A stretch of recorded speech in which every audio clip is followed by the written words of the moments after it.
It's a real pleasure to have you all here tonight. I know that many of you roughed some of our rough weather out there and, got a little windswept, so we'll try and keep you cozy for the next while.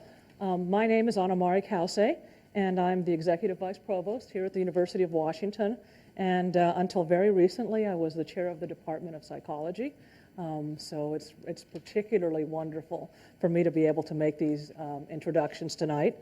I want to welcome you all to our final lecture in our inaugural series. This is the first year that we've done this, of the Alan L. Edwards Psychology Lectures. And we hope this will not be the end, so, be looking for us next year. This series is presented by the College of Arts and Sciences and by the UW Alumni Association. And it's funded by a very generous endowment from Alan L. Edwards, who was one of our faculty members in psychology, and we're very grateful for his gift. Tonight's topic is brain science as a means of understanding delinquency and substance abuse in youth. And our speakers are going to explore both the risks and the results of delinquency and substance abuse in youth, looking at the importance of understanding the associated brain mechanisms and the extent to which heavy substance use during the teen years might affect brain development and cognitive performance later. Our first speaker is Ted Beauchaine. Ted is an associate professor in the Department of Psychology, and he came to us in the year 2000, one of the best hires that we've made in a long time. He received his master's degree and his PhD from the State University of New York at Stony Brook. And Ted's research looks at the psychological and behavioral dysfunctions in children and their emotional and motivational substrates. He's also interested in the development of the autonomic nervous system in impulsive children and adolescents, and in the environmental influences on how children regulate their emotions and their impulsivity. Ted also studies family interactional patterns that reinforce negative affect, anger, sadness, those negative kinds of feelings, and the role that they play in social emotional development in these children.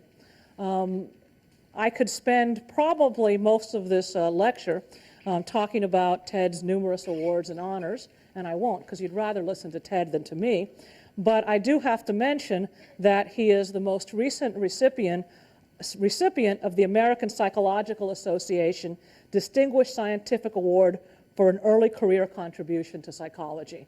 And this is an award that is only given every few years, and it is a nationwide award. So it's really a big deal, and we're incredibly proud of Ted and of this, his most recent award.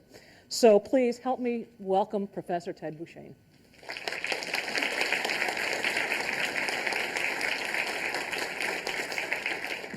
Thank you, Anna, for that generous introduction. It's good to have friends in high places. We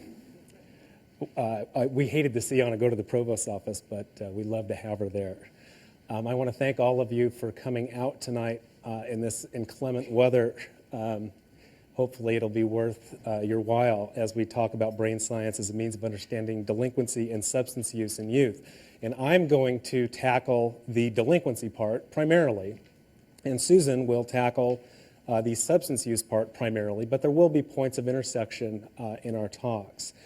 And perhaps a good place to start for me is to define delinquency. You may have some ideas in your mind already about what delinquency is, but we should all be thinking about it the same way as I move through this talk. And when I refer to delinquency, I'm referring to a pattern of behavior that can be exhibited across the lifespan. So I'm not just talking about adults, I'm not just talking about children. It might appear different at different ages, but I'm referring to a behavior pattern that can be seen across the lifespan. And that behavior pattern includes a pattern of repeated rule-breaking behavior and criminality. And that can begin as early as elementary school with skipping school, moving on to theft, perhaps drug use, drug dealing, etc. Delinquency includes disengagement from dominant cultural norms for achievement and behavior. So people who are delinquent typically don't aspire to achieve academically or occupationally. Those who are delinquent are often bored and easily irritated, and they frequently engage in risky behavior despite a high likelihood of punishment. And this could include, again, things like theft, drug dealing, drug use, etc. Delinquency often results in incarceration. In fact, if you go into the U.S. Prison system, you'll find that most males, anyway, who are in prison would qualify as delinquent by the description that I've given to you. If we look at growth in the U.S. population, or U.S. prison population over the past few years, what you can see is that there's been a massive acceleration in new inmates since about 1980. The U.S. prison population was fairly stable from 1930 up until about 1980, when the war on drugs was declared by President Reagan, and when Get Tough on Crime legislation was enacted. And now, in fact, we have about 2.2 million people in prisons in the United States. And to put that in perspective, that's equivalent to the population of Seattle, Bellevue, and Everett combined. So that's a lot of people we're incarcerating. If we look at current incarceration rates in Western industrialized countries, we can see that the United States incarcerates far more of its citizens than any other Western country. In fact, 5 to 6 and even 7 times as many people are in prison in the United States. So this is citizens incarcerated per 100,000, and right now we're at about 730 per 100,000. The prison population does not reflect the population at large. So if we look at the 2000 U.S. Census, we see that whites comprise about 70% of the population, blacks about 12.5%, Latinos about 12.5%, and other races about 6%. However, if we look at the prison population as of 2002, we see that a racial distribution that looks nothing like the U.S. population. If we look at the rates of incarceration among blacks, we see that they're overrepresented by about 400%, and Latinos are overrepresented by about 50%. So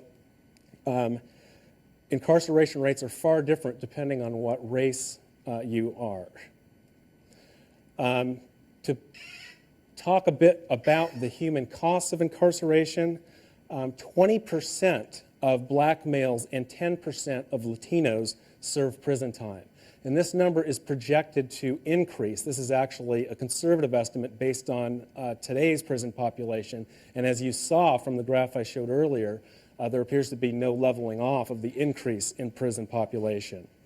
In some poor urban neighborhoods, 50% of black males will go to prison. And I would say that this is a national tragedy that's not getting enough attention. Once incarcerated, already limited opportunities for upward mobility are all but eliminated. And you may have heard about new legislation that makes any felony or drug offense makes that person ineligible for student aid.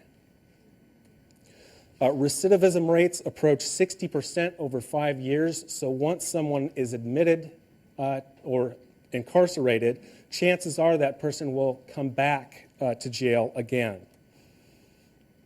And we know, and I'm going to be talking more tonight, about how early intervention is far more effective than incarceration when delivered before delinquency emerges.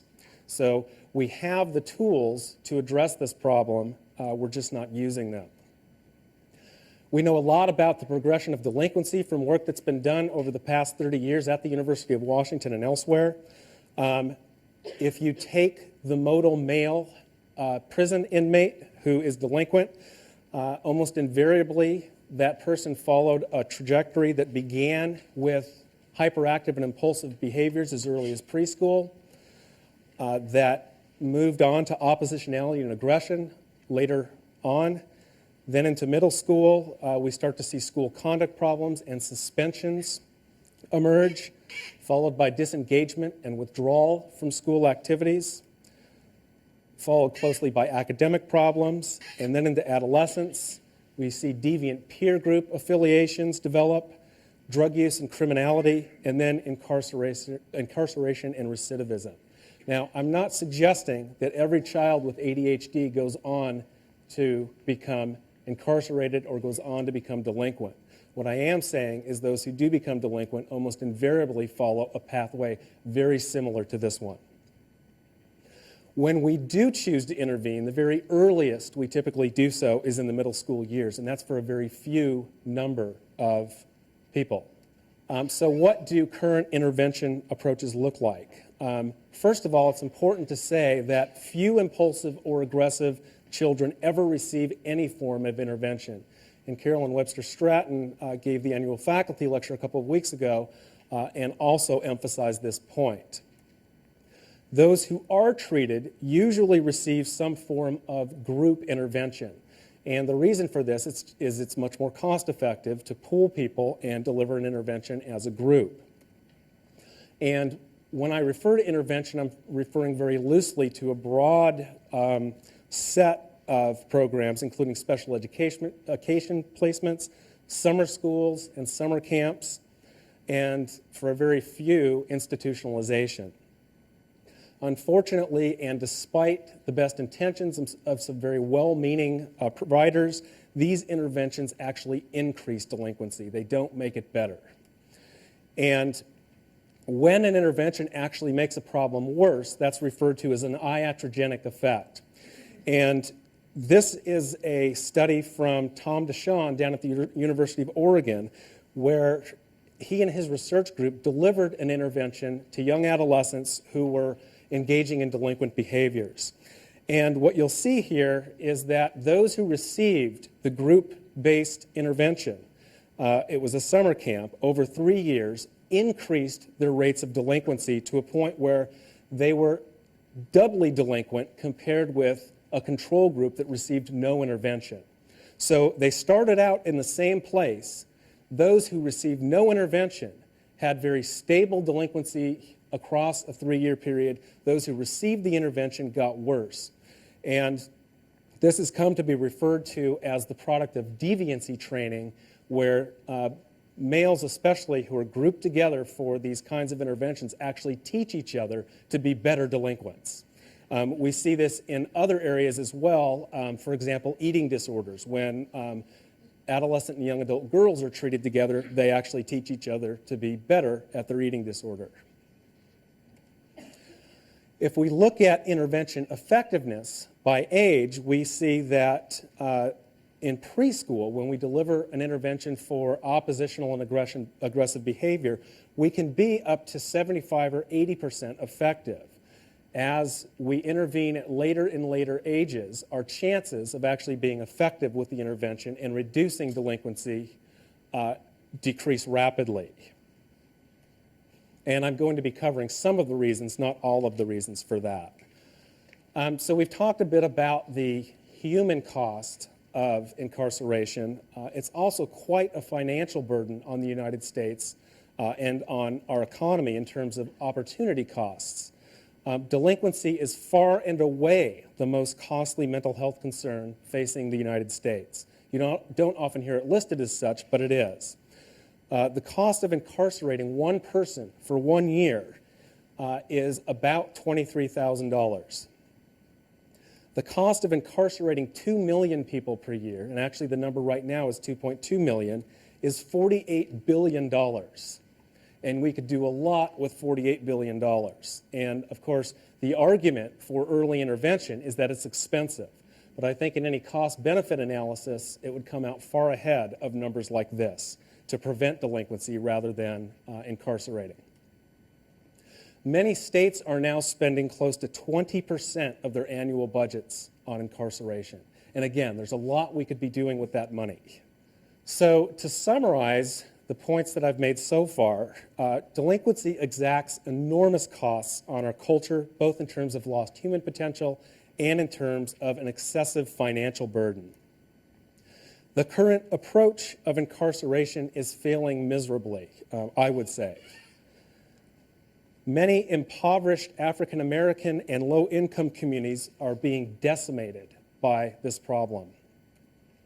And prevention should become a national priority.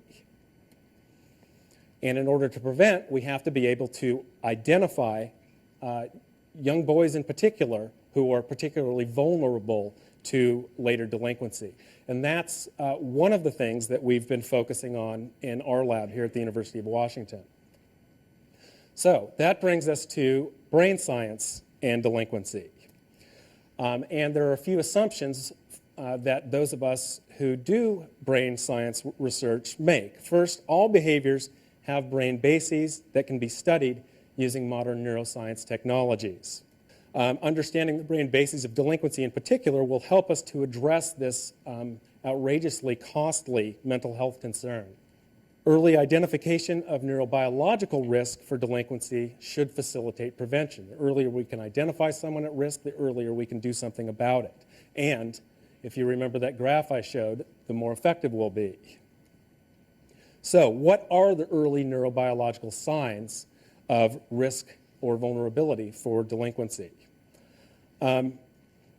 I'm taking you back now to a slide that I already showed you on the progression of delinquency, and if we're going to focus on prevention, then the best place to start is the earliest sign. So in our lab, we are recruiting young children who are very hyperactive and examining differences between them and age-matched controls on a number of different variables that I'm going to describe. Any discussion of impulsivity and delinquency and the brain bases of it has to start with what we call the mesolimbic dopamine system. And dopamine is a neurotransmitter that enables neurons to communicate with one another in your brain. The mesolimbic dopamine system in particular is one of 3 primary dopamine systems in the brain. We'll spend most of our time on this. And it includes a structure called the ventral tegmental area, which projects forward to another structure called the nucleus accumbens, and this structure projects forward to a number of additional structures. The mesolimbic dopamine system responds to anything that you experience as pleasurable. So we see increased activation in this system when you're engaging in behaviors that you enjoy.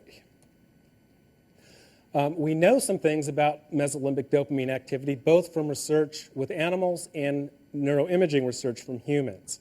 The mesolimbic dopamine system has a background neural firing rate that is close to random, and that neural firing rate is referred to as tonic activity. And when a reward cue is presented, so that might be food for someone who's hungry, we see an increased response in the mesolimbic dopamine system, and that's referred to as a phasic response. And that response fades over time until you reach satiation, and then you're back down to tonic activity, which is more random neural firing. As I said already, the mesolimbic dopamine system is involved in all motivated or rewarding behaviors, and that's true for all of us. Very important for this discussion, though, is the mesolimbic dopamine system is tonic levels of neural firing within it are associated with mood states. And high tonic dopamine activity is associated with positive affectivity and pleasurable affective states, whereas low tonic dopamine activity is associated with negative affectivity and irritability. It's also important for this discussion to note that activity in the system is experience dependent. So repeated phasic activation by strong rewards leads to reduced tonic activation and sensitization. And let me tell you what I mean by that. So if we take a person who is, let's say, normal and has this response pattern in their mesolimbic dopamine system, and that person over time becomes addicted to nicotine, which is a strong dopamine agonist, means it increases dopamine activity in the mesolimbic dopamine system. That chronic use of a dopamine agonist will result in reduced tonic activity over time. So the dopamine system downregulates itself in response to excessive neural firing. Now, when this person wakes up in the morning and hasn't had a cigarette for 8 hours, then they'll be in a craving state, and when they see their pack of cigarettes, or maybe even think about their pack of cigarettes, which serves as the reward cue, we see a larger than normal response, and that's sensitization. That's sensitized phasic activity. And then after satiation, we get back down to tonic activity levels again. So the point here is that chronic dopamine activation actually downregulates tonic activity in the dopamine system. And remember, that's associated with negative affect and irritability. Rewarding behaviors that strongly increase phasic mesolimbic dopamine activity include smoking, as we've already talked about, alcohol use, as Susan will tell us a lot about, illicit drug use, particularly strong stimulants that target, if you will, the dopamine system, including methamphetamine and cocaine, but opiates as well through a different route, gambling, video games, and these activities downregulate tonic dopamine activity. And that statement is true for all activities on this list except video games, and the research hasn't been done yet, but we do know that video games increase phasic mesolimbic dopamine activity, so there's a good chance that they may downregulate the system if played too much. So what are the effects of chronic dopamine activation on the mesolimbic dopamine system? Here is a PET image of a normal control, and PET involves the administration of a radioactive substance that binds to dopamine. So we can see the highest levels of dopamine activity in the red areas of this PET image. If we compare that to a person who is alcohol dependent, we see much lower tonic dopamine activity in that person. Similarly, if we compare a normal control with a person who's cocaine dependent, we see much lower tonic dopamine activity in the cocaine dependent person. Again, illustrating the downregulating effects of chronic activation. Dopamine is also related to impulsivity, and that may be clear already from some of the discussion we've had, but it's worth a further look. Children with ADHD exhibit low tonic and low phasic mesolimbic dopamine activity. They're born that way. It's heritable. This is a likely neurobiological substrate of the negative affectivity that we see in a lot of children with ADHD. As I said, it's highly heritable, predisposing to impulsivity and delinquency. It doesn't determine whether someone will be delinquent or not, but it predisposes them to in an adverse environment, as we'll talk about. And importantly, environmental stress during development exacerbates this low tonic dopamine effect. So a person who is raised in with chaotic parenting, in a violent, unpredictable neighborhood, is also at risk for further downregulation of the central dopamine system. So if we go back to a normal person and examine their dopamine activity in the mesolimbic system, again, we have tonic activity, and then that person is confronted with a reward cue. We see a big phasic response, which fades off to tonic activity again.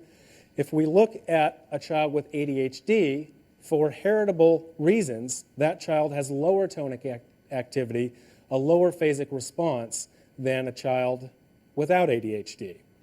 And if we couple that with high stress during development, and this can actually occur postnatally or prenatally, I should say prenatally or postnatally, we see even more downregulation of the central dopamine system. And this picture, if you will, leads to what's called a reward-seeking model of impulsivity and delinquency. Children low in tonic dopamine activity experience high levels of negative affect and irritability. That leads to reward-seeking behavior to upregulate a chronically aversive mood state. However, low phasic dopamine activity in response to the reward-seeking behavior means that these children get less pleasure from reward-seeking behavior than you or I would. That elicits more reward-seeking behavior and reward-seeking behavior after larger rewards in order, again, to upregulate that chronically suppressed dopamine activity. And in high-risk environments where there are a lot of opportunities for maladaptive reward seeking, these children are especially high risk. And that is demonstrated clearly in work by Don Lynham and his colleagues at the University of Kentucky. And this graph shows impulsivity and neighborhood risk and how those interact. So the green bars indicate children who are impulsive. The white bars indicate children who are not impulsive, and these are young adolescents. And we have the number of delinquent acts plotted vertically. And if we look in high socioeconomic status groups, the upper 25% in this case, we see that impulsive adolescents engage in about double the number of delinquent acts as non-impulsive adolescents. Not ideal, but nothing like the difference in public housing, the lowest socioeconomic status. Here, impulsive adolescents engage in 10 times the amount of delinquency as non-impulsive adolescents. More troubling is we see similar effects when we look at violent delinquency, and this includes armed robbery, rape, and other crimes against other people. And this shows the number of those activities engaged in per year by young adolescents. If we look in the high SES group, again the upper 25%, we see no difference between impulsive and non-impulsive adolescents. When we move over to public housing, the highest risk environment, we see a 5- or 6-fold increase in impulsive children compared with non-impulsive children. So it's a very unfortunate situation for someone who has inherited impulsivity to be born into a high-risk environment. One of the primary foci of our lab is to assess this reward sensitivity in very young children, again, to try to identify them early so that we can prevent a delinquent trajectory from developing. And there are several methods for assessing mesolimbic dopamine activation. The best method by far is positron emission tomography, or PET, which enables us to image the dopamine response directly. However, PET, as I already mentioned, includes administration of a radioactive substance, so we can't use it in children. A second approach, which is a little bit less direct, is functional magnetic resonance imaging, which I won't talk about in detail because Susan's going to do that for us. fMRI, unfortunately, requires us to have children sit very still for reasonably lengthy periods of time, something that's hard enough for a preschooler to do, much less a very impulsive preschooler. So we are conducting, in collaboration with radiology, a neuroimaging study of adolescents with conduct problems and ADHD, but this is very hard, if not impossible to do with 4- and 5-year-olds. So neither method is ideal for use with impulsive preschool children. So a question that we've been addressing for the last several years is there some other marker, putative marker of central dopamine activity that we might take advantage of to identify children very early? And what we've settled on is a particular cardiac response to reward. So we have children come into our lab and engage in very simple video games where they make money. So all they have to do is press buttons and they make money. And kids really get into this. Even 4- and 5-year-olds have already learned what a powerful secondary reinforcer money is. So this has turned out to work very well for us. And we examine sympathetic nervous system linked cardiac activity during these rewarding games. And sympathetic nervous system linked cardiac activity may serve as a proxy for central dopamine activity under appropriate stimulus conditions. And there are a number of observations that lead us to believe that. First, heart rate acceleration facilitates approach behaviors. In order for us to engage in consummatory behaviors or rewarded behaviors, we have to have a heart rate acceleration or increased cardiac output. Approach-related behaviors require expenditures of energy, and that function is served by the sympathetic nervous system. And finally, dopamine infusions into mesolimbic structures induce sympathetic nervous system mediated increases in cardiac output. So these observations lead us to believe that sympathetic nervous system linked cardiac activity may serve as a reasonable proxy for mesolimbic dopamine activity. So how do we assess that? We use a technique that is called impedance cardiography to assess a variable referred to as cardiac pre-ejection period. And to do this, we have to get two signals, an EKG, which gets the electrical impulse across the heart, and we have to get a second signal, which signifies blood flow through the aorta. And coupled together, we extract an interval that's indicated by Q and B here. And that interval, it turns out, is determined completely by the sympathetic nervous system. So how does this work? When we examine tonic pre-ejection period in delinquents, we find much longer cardiac pre-ejection periods, which means less of a sympathetic nervous system response, in adolescents who are delinquent. In this particular study, we assessed tonic PEP activity across a number of different sitting quiet conditions, and we see a big difference between the delinquent and the non-delinquent adolescents, and this was a highly significant difference. So this appears to mirror the low tonic dopamine activity that I talked about earlier. What happens when we get young children, preschool children, who are at risk for delinquency but haven't developed it yet? Well, we find a very similar result. Lengthened cardiac pre-ejection period in preschoolers who are very hyperactive compared with those who aren't. So this appears to be a marker that's present very early in life that may give us an indication of who is at risk for developing delinquency. When we look at phasic PEP reactivity to reward among adolescents, and again, these are delinquent and non-delinquent adolescents, we see a very large phasic response among non-delinquents and no response among delinquents. Again, parallel to the phasic dopamine system deficiencies that we talked about already. In a middle school sample that we recently recruited, we see the same thing. In conduct problems, a large sympathetic response to reward with no conduct problems and no response among those with conduct problems. And finally, in a preschool sample with ADHD, no sympathetic linked cardiac response to reward, but a large response in children without ADHD. So this is consistent across ages and again appears to be a useful marker for vulnerability for delinquency later on. So to summarize, delinquency is currently the most costly mental health concern in the United States, by far. Interventions for delinquency become increasingly ineffective in adolescence compared with childhood.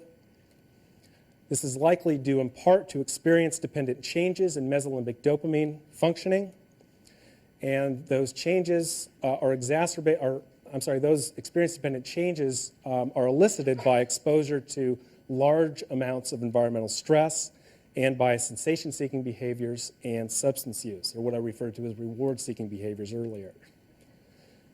Finally, early identification of risk before such experiences occur increases our intervention success. So, what do effective interventions look like? Unfortunately, I don't have time for that tonight. I'm going to have to turn things over to Susan. But fortunately for you, Carolyn Webster Stratton, who's actually here in the audience tonight, recently gave the prestigious faculty lecture, Helping Young Aggressive Children Beat the Odds, Parents, Children, Teachers, and Dinosaurs. And that talk is available to you on UW-TV. So if you want to know what effective interventions look like, you have to go no further than here. So I've talked about one dopamine system, and those of you out there who are familiar with the central nervous system substrates of impulsivity and self-regulation know that there's more to the story than I've disclosed. A second dopamine system is referred to as the mesocortical dopamine system, and that projects from the mesolimbic system to orbital frontal and prefrontal areas of the cortex, which are indicated here in the shaded green region. and here in the shaded blue region. And Susan's going to talk at length about the prefrontal and orbital frontal cortices. But for the time being, I want to leave you with a message. First of all, the prefrontal cortex is responsible for what we refer to in psychology as executive functions. That includes things like long-term planning, inhibitory control over behavior, especially impulsive behavior, overriding strong emotions. It's responsible for complex reasoning and thought processes. And it's among the last brain areas to develop fully. And I had a quick peek at Susan's talk, and I know she's going to mention that too. So the prefrontal cortex isn't finished developing until you're actually a young adult. And those of you with adolescents at home understand this.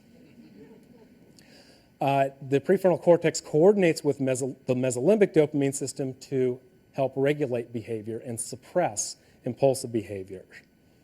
Unfortunately, that system is also compromised by adverse environmental experiences and noxious environments.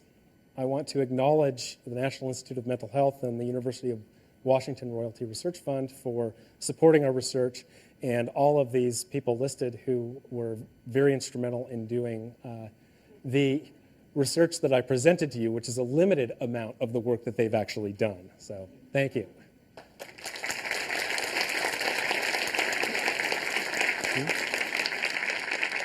Our next speaker is Professor Susan Tapert, who is Program Director of the Substance Abuse Mental Illness Program at the VA in the San Diego healthcare system. She's also a clinical psychologist in the state of California. Now, what we've been doing in these lecture series, in these Edwards lecture series, and will continue to do next year, is we pair one of our professors here at the University of Washington with a professor from someplace else in the country or world. And this time we cheated just a little bit because Susan actually became interested in addictive behavior based on her research here as an undergraduate student. This is a UW alumna. There we go. While she was working with Dr. G. Allen Marlatt at the Addictive Behaviors Research Center. So, we claim her as our own. During her graduate studies, she started her focus on adolescence, and she wrote her dissertation on the reciprocal effects of neuropsychological functioning and substance use in youth. Dr. Tapert's research focuses on brain functioning in adolescents who have substance use disorders. She also studies brain functioning in youths at risk, and she looks at children with conduct disorder and family histories of substance abuse. She evaluates adolescent brain development and gender differences, and her recent work has focused on the relationship between the functioning of the brain and how substance use disorders progress. So we've got another fine talk, and please help me welcome Professor Susan Tapert.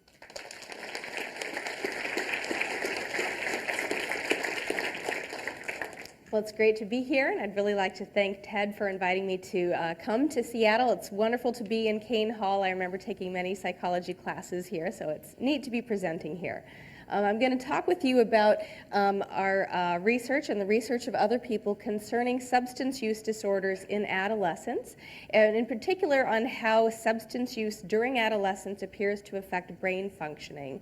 And the bottom line is that it does appear to affect brain functioning a little bit, but not to the extent of frying the brain or as the picture is showing on the left.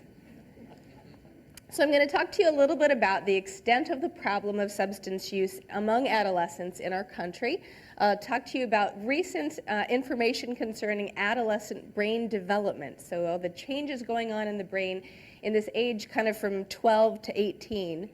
I'll share with you our findings concerning substance use and their effects on brain development in youth, and then we'll talk a bit about implications of these findings.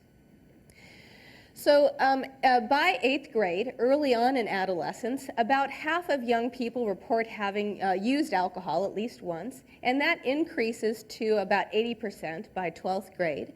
Of greater concern is that nearly a quarter of 8th graders report having consumed 5 or more drinks on an occasion, so drinking at a substantial level. And by 12th grade, that increases to about two-thirds. As about 40% of child mortalities are alcohol-related, clearly alcohol is an important public health issue in our country. And other substances are critical as well in young people's lives.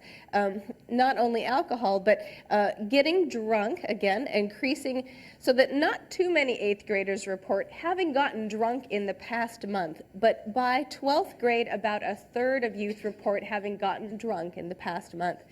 Cigarette use increases dramatically from 8th grade to 12th grade, and use of marijuana increases quite substantially as well.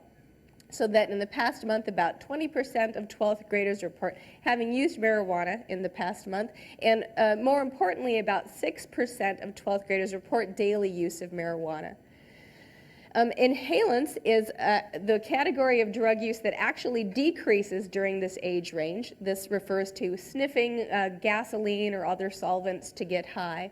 But other drugs such as cocaine, ecstasy, methamphetamines, and taking various kind of pills to try to get high, this increases also during the adolescent years. In terms of using substances to the point of having problems in your life, this really skyrockets during the adolescent years again. So at the beginning of adolescence, not too many 12 or 13-year-olds are using alcohol and drugs to the extent that they're really having problems in their life. That's a very small number of kids. But as we move through the adolescent years into about age 20, the rates increase like at no other time in human development. So we know that during adolescence, there's a substantial increase in the proportion of young people who are using and abusing alcohol and other drugs. And what's really interesting is this period of adolescence, because we know that there's a lot of important changes occurring in the brain at this time too.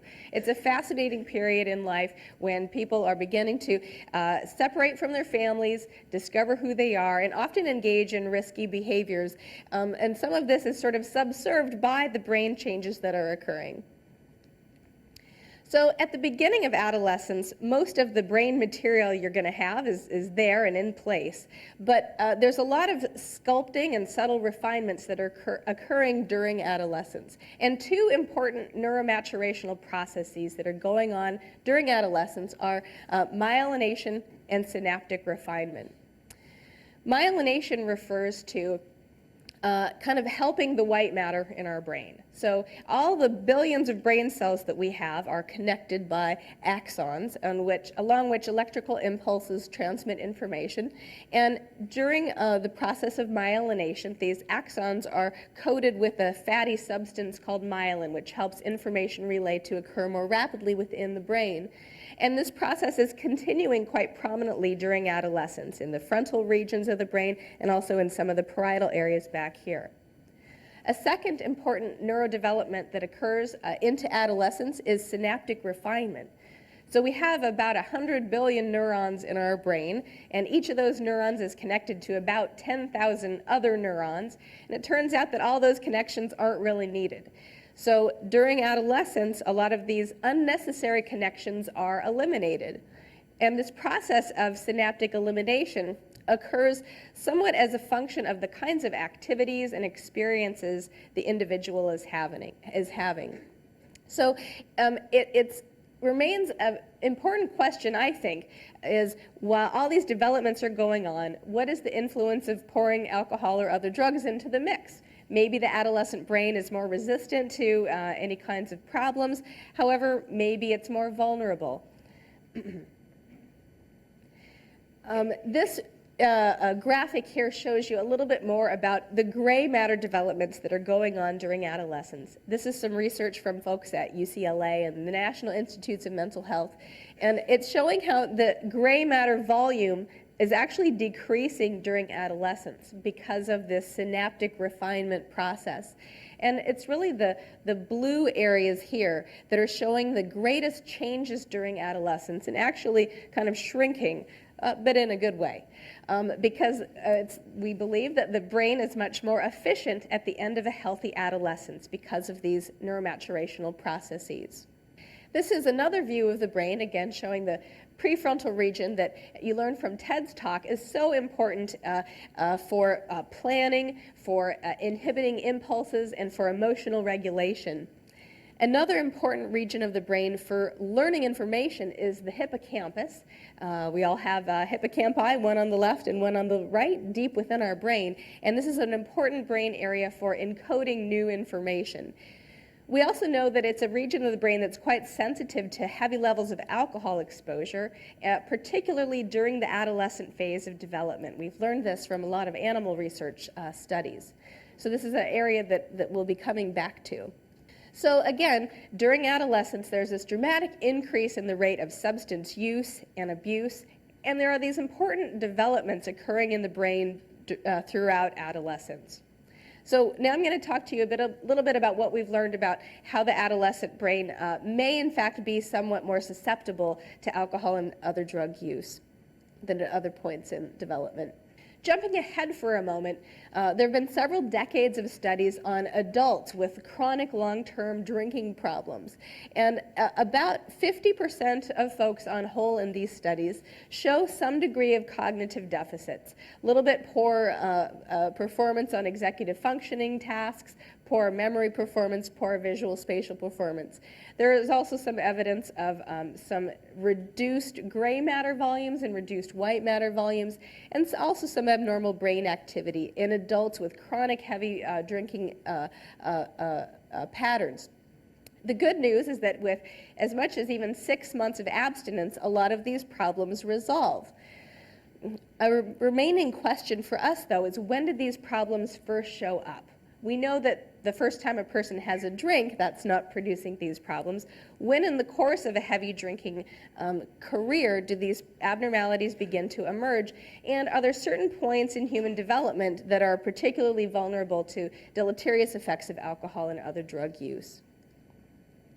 Regarding marijuana, there have been several important studies of chronic heavy marijuana use on thinking and memory abilities in adults. And by and large, the studies have suggested some degree of learning and attention problems. However, these problems appear to resolve after about a month of abstinence in adults. We don't know with adolescents yet. Another important area of kind of recent findings concerns psychiatric risk. So there have been a series of studies that have found that if young people use marijuana multiple times before about age 15, they appear to have an increased risk of developing a psychotic disorder at some point in their life. That's a disorder like schizophrenia. The mechanisms for this link aren't entirely clear, although sociodemographic factors appear reasonably well to have been ruled out. And as Ted had alluded to, sometimes if young people are involved with alcohol or other drugs, they're likely to be in high-risk areas, and that's associated with risk for other drug problems and criminal activity. So our first study looking at the effects of heavy alcohol use during adolescence on brain functioning was studying 15 and 16-year-olds who were in an inpatient treatment program for alcohol problems. We gave these kids about a 90-minute battery of thinking and memory tests after 3 weeks of detoxification. And we compared their performance to that of kids recruited from the same communities who did not have a history of alcohol or other drug use. And I was actually stricken by how well these alcohol-dependent teens did on most of the tests concerning, considering how much alcohol they had drunk in their young lifetime. But we did see one pattern that was rather striking. We had the kids learn a list of words, and then later we asked them to tell us the words back again. And the alcohol-dependent teens were about 10% impaired in terms of how many words they could tell us back.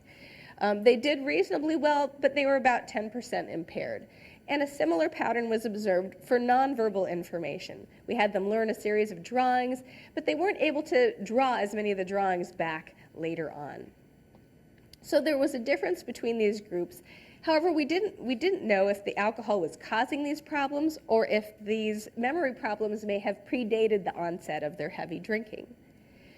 So next we started to do longitudinal studies. And in this study, we followed 115 youth who were treated in an inpatient program for substance use problems, alcohol and other drugs.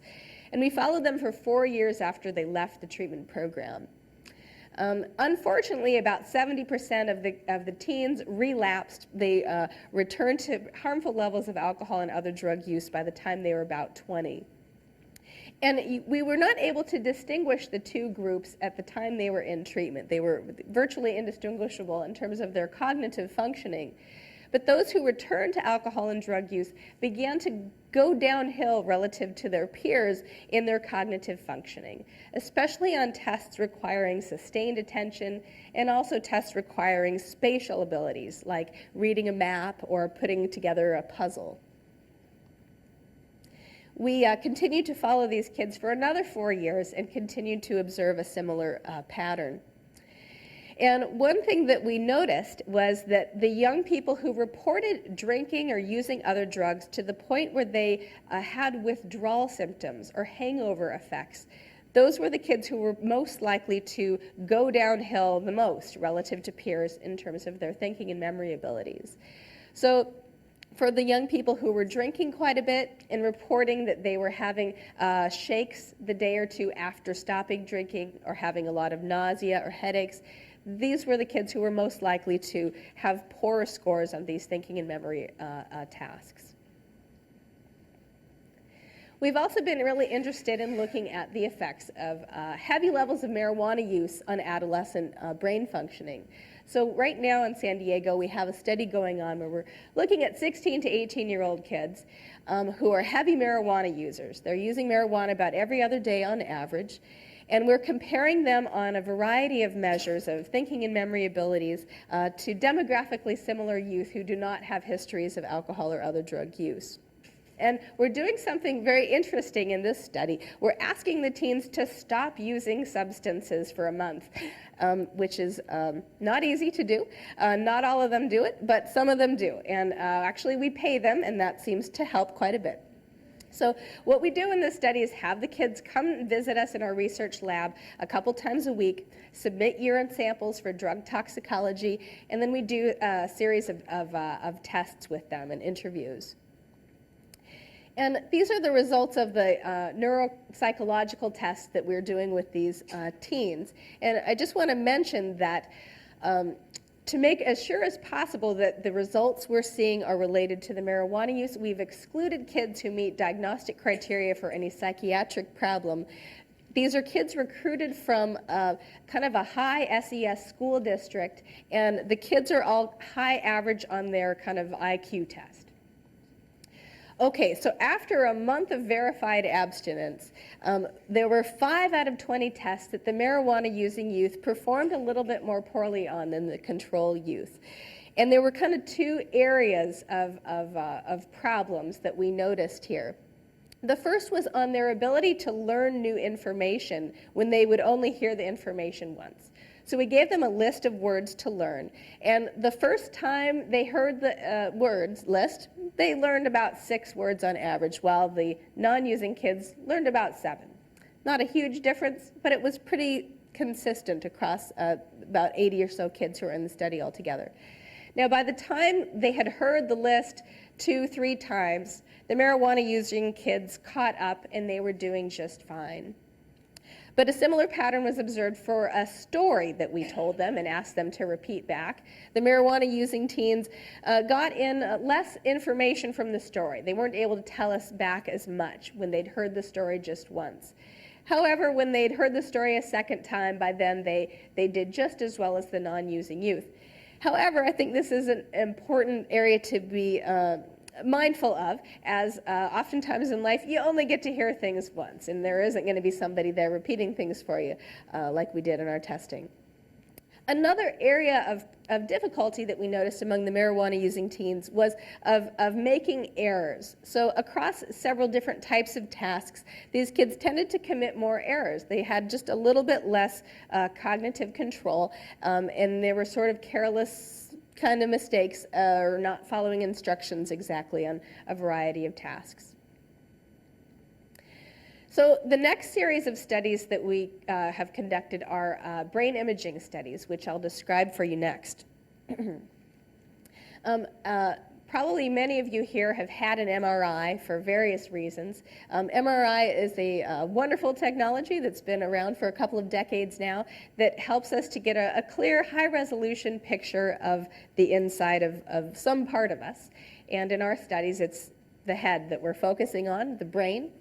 And it's a safe approach because there's no radioactivity involved, no injections, just basically a big magnet that is used to show contrast between different tissue types. The only reason in which it would be dangerous is if you have metal in your body, and of course a lot of teenagers have braces, so they can't be in our MRI studies. So here are the results of a structural MRI study that we did with adolescents who are heavy drinkers compared to adolescents who have no history of heavy substance use. We were interested in looking at the hippocampus, which is this brain structure so critical to encoding new information. What we did is had neuroanatomists who did not know the drinking histories of the subjects trace out the hippocampus on these three-dimensional MRIs, and we found that the adolescents with histories of heavy drinking had a smaller hippocampal size or volume than those without a history of heavy drinking. Next, I'm going to talk to you about our functional MRI studies. So there are several different ways we can look at brain activity and what parts of the brain are active during different kinds of tasks and what the level of activation is and compare that between groups. Ted mentioned something called positron emission tomography, which is a really important technique for being able to elucidate kind of neurotransmitter systems. But it does involve injection of radioisotopes, so it's not typically done with children or adolescents. A safe kind of study to do is functional magnetic resonance imaging, which uses the same equipment as an MRI, but here you're taking an MRI of the brain every couple of seconds while the person is doing some kind of a task. You might be showing them like on a kind of a computer screen, a game or a movie or some kind of a thinking or memory test, and usually the subject is holding in their hand some kind of a computer mouse so they can respond to the task. And then these different images we put them together into sort of a movie of the person's brain activity over time. Functional MRI is a fascinating approach, and you may have heard about it, and you'll probably hear more about it. It capitalizes on an interesting phenomenon that was really detected about 15 years ago, and the research in this area has really exploded, so that there's really thousands of articles in peer-reviewed journals now on fMRI studies in the past couple of years. So I just wanted to briefly describe for you kind of what it is and how it works. Basically, the rationale is that there's activity in a certain part of the brain in response to a certain kind of a task that you may be doing or something that you may be thinking or in response to something you may be seeing. This requires increased metabolism and oxygen usage in that active region of the brain, which is fueled by oxygenated blood traveling to that part of the brain. And to make room for that oxygenated blood to go to that part of the brain, deoxygenated blood has to leave that part of the brain. And the whole crux of functional MRI is that deoxygenated blood has these magnetic properties so that we can detect changes in the levels of deoxygenated blood just by using a magnet. We don't have to use any kind of radioactive injections. So the deoxygenated blood changes is what produces this signal that we're looking at. But you should know that fMRI is not perfect. It has its issues. The major one that comes into play when you're studying young people is that if the person is moving their head while you're taking these repeated images, it really screws up your ability to make sense of the data. So I'm going to talk to you a little bit about some of the tasks that we had our adolescents do as we were scanning their brain in this fMRI paradigm. One was a memory task. We're interested in memory, as some of the neuropsychological studies had suggested this was potentially related to substance use in youth. In this task, a figure appeared one at a time on the screen in different locations, and the instructions are to press a button when a figure appears in a repeat or familiar location. Okay, so now I'm going to show you how the adolescents activated their brain as they were doing this task. And you see here 4 different kind of exemplary subjects. In the top row are our 16-year-olds. On the left is a non-drinking 16-year-old girl. And on the top right is a 16-year-old girl with a history of pretty heavy drinking. She's been drinking heavily for about almost 2 years. And she drinks about 6 drinks on Friday nights and on Saturday nights on average. She performed just fine on the task. She was able to recognize when things were appearing in the repeat locations, but you can see that she's utilizing a little bit more neural effort. She's showing more activation to get the same job done. So now we have 2 20-year-olds who were given the same task. We have a non-drinker here. And then we have a heavy drinker, and this girl also started drinking rather heavily about age 14, and now is drinking about 120 drinks per month on average. She's not doing as well on the task. She performed with about 80% accuracy rate, while the other 3 young women were performing with about 90% accuracy rate. But you can see that her activation pattern diminished. She was not as activating as intently to the kind of request to remember those locations. So what this means, kind of putting together these studies, is that the brain may be able to compensate for subtle kind of dings or maybe very subtle neuronal insults introduced by heavy drinking early on. However, if the drinking occurs over many, many years, especially during this adolescent period of development, the brain may no longer be able to compensate after a while, and then performance levels begin to drop off. Another area that we were very interested in looking at is inhibition. So this is an important area of study, particularly with regards to alcohol and other drug use, because so often there's an issue of not being able to inhibit an impulse to use substances. So this is a very simplified inhibition task that we gave to the kids while they were in the fMRI scanner. And one at a time, a shape appears on the screen, and the instructions are to press a button every time you see a shape, except when it's a small square. So most people messed up a time or two during the 8-minute scan session and did press the button when they saw the small square. More often than not, they were able to inhibit the response, though. So next I'm going to show you the brain activation results of our adolescent marijuana users compared to the adolescent non-substance users. And again, the marijuana users here have been sober for a month. So this is kind of at their best. I'm going to give you kind of a rotating tour of the brain, and the blue areas show you where there's a difference between the groups. So we can see that the left and the right dorsolateral prefrontal cortex, which are very critical areas for inhibition, are activating more in the marijuana users than in the controls as the young people are trying to inhibit that response to the small square. Some other brain areas were activating more among the young marijuana users compared to non-users, including some areas important to visual processing, and some other posterior parietal association cortex. And as we kind of cut into the brain, there's some other frontal regions in which the marijuana users are having to work their brain more intently to inhibit that response. Okay, so to summarize these findings from our research with adolescent alcohol users and adolescent marijuana users, with regards to memory, it appears that heavy levels of alcohol use during adolescence appear associated with some difficulties with being able to retrieve information that you have learned.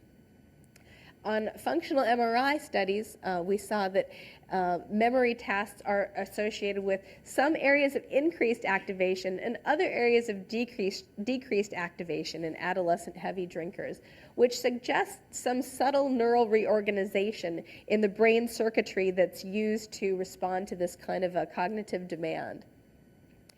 In our adolescent alcohol users, we saw poor performance on spatial kinds of tasks. So again, these are tasks kind of like putting together a puzzle, reading a map, copying drawings. Not any vast differences on inhibition tasks, and the hippocampal structure is smaller in the heavy adolescent alcohol users. Now, with regard to marijuana, we see that for memory functioning, the problem is more with getting the information in. It's maybe not even so much memory per se as to kind of attention and orienting to the material. We saw some degree of increased activation in young marijuana users to a memory task. No problems on spatial functioning, which was interesting. In fact, in one of our studies, the young marijuana users performed better than the normal controls on spatial tasks. And inhibition, though, we saw young marijuana users showing a little bit more errors on tasks that are requiring inhibition, and substantially more brain activation on tasks that are given during scanning. No abnormalities in their hippocampal volume. So when we're looking at adolescent substance users, it does appear important to look at the type of substance they've been using.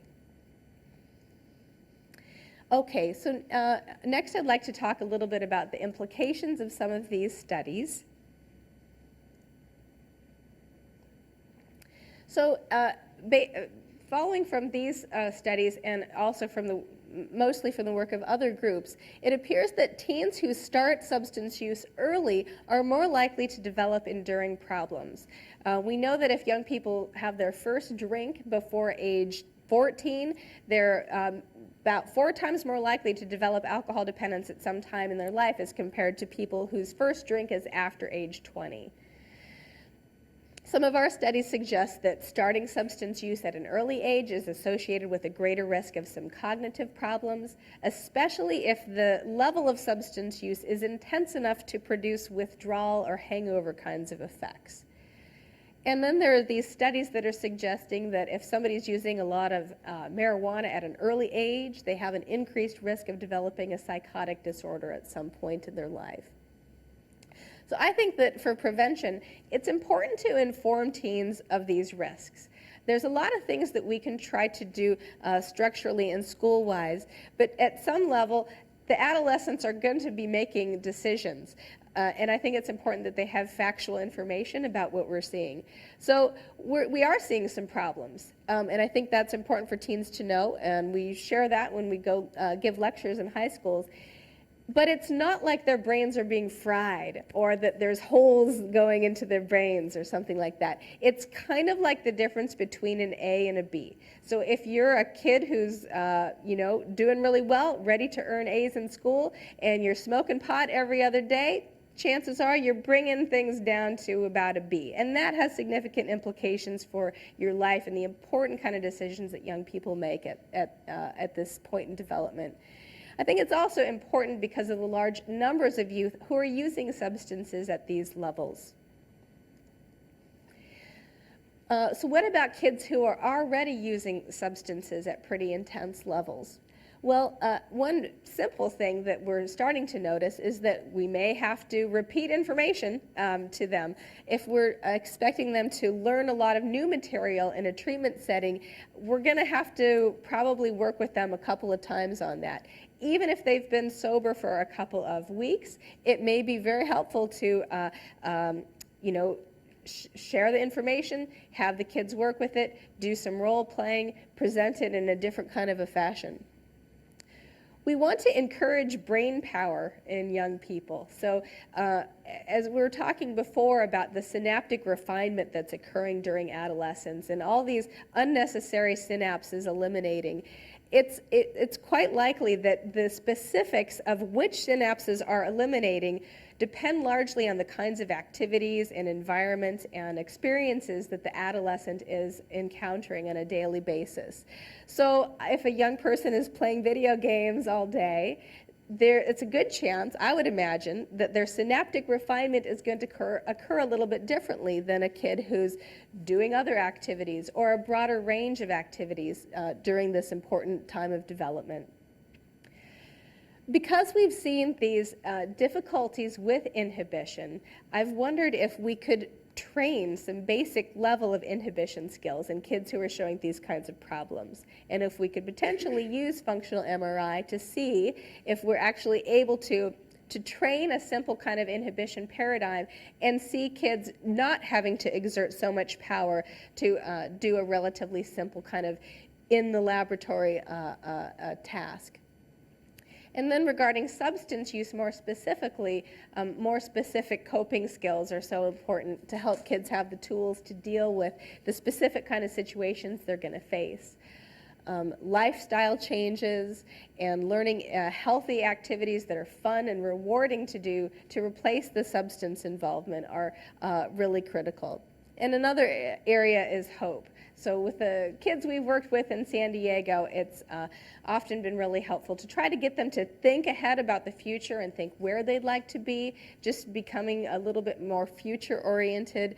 And I'm so sad when I see kids who feel like they have fried their brains and they feel like it's all over for them because they've used too much speed or pot or something, and I really don't think that's the case. I think that there's a lot of capacity for the brain to recover and for a healthy lifestyle to take hold.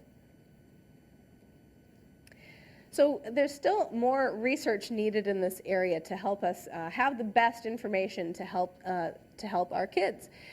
We need long-term longitudinal follow-up studies to better understand the extent to which the alcohol and drug use are causing these differences we see between substance users and non-users, and to disentangle that from abnormalities that may pre-exist, that may predate the onset of alcohol and other drug use.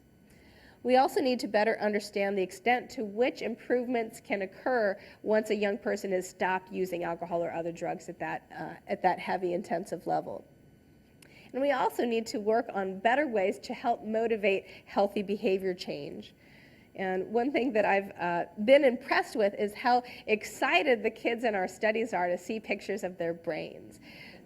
So even the biggest, toughest 17-year-old guy, will be like, whoa, when we show them the pictures of his brains and the activation colors and stuff. And I wonder if we could employ that in some kind of a feedback paradigm to try to motivate healthy behavior change. This is very complicated research that certainly couldn't be done alone, and I'd like to acknowledge our sponsors, National Institute on Alcohol Abuse and Alcoholism, as well as the National Institute on Drug Abuse, and our staff of students back at and collaborators back at UCSD, and also my dad, who's here tonight.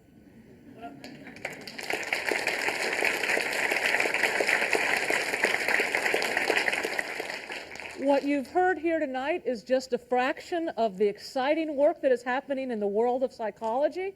This is the last of the inaugural lecture series.